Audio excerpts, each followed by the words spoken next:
नमस्कार दोस्तों, आप सभी का आपके YouTube चैनल सेल्फ स्टोरी आपकी ब्लॉग्स पर स्वागत है।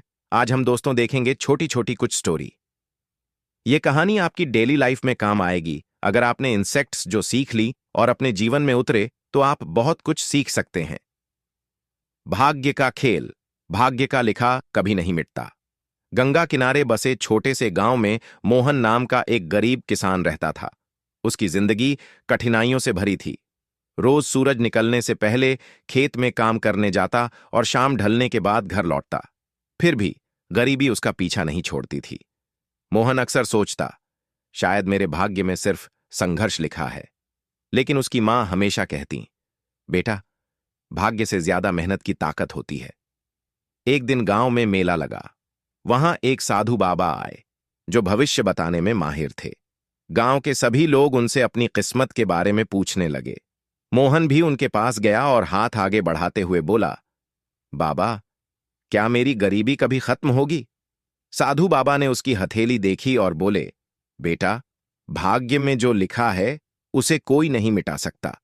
तुम्हारी किस्मत में धन संपत्ति नहीं है, लेकिन तुम्हारी मेहनत से सब कुछ संभव है। मोहन के मन में बाबा की बात बैठ गई। वह सोचने लगा, अगर भाग्य में अमीरी नहीं है तो क्या मेरी मेहनत बेकार है?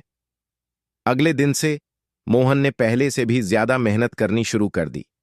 खेतों में दिन रात पसीना बहाता, नई तकनीकों के बारे में सीखता और फसल को बेहतर बनाने के लिए प्रयोग करता।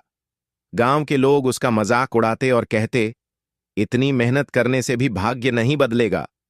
लेकिन मोहन ने हार नहीं मानी। कुछ सालों बाद उसकी मेहनत रंग लाई। उसकी फसलें पहले से दोगुनी उपज देने लगीं। वह धीरे धीरे कर्ज से मुक्त हुआ और गांव में सबसे अच्छा किसान बन गया। एक दिन वही साधु बाबा दोबारा गांव में आए। मोहन उनके पास गया और बोला, बाबा, आपने कहा था कि मेरी किस्मत में धन नहीं लिखा, लेकिन अब मैं सबसे बड़ा किसान हूं। साधु बाबा मुस्कुराए और बोले, बेटा, मैंने कहा था कि भाग्य का लिखा नहीं मिट सकता, लेकिन तुमने मेहनत से अपने भाग्य को खुद लिखा। मोहन को उस दिन समझ आया कि भाग्य केवल अवसर देता है, लेकिन असली सफलता मेहनत से मिलती है। शिक्षा। भाग्य पर निर्भर रहने से कुछ नहीं मिलता, लेकिन मेहनत से हम अपनी तकदीर खुद बना सकते हैं।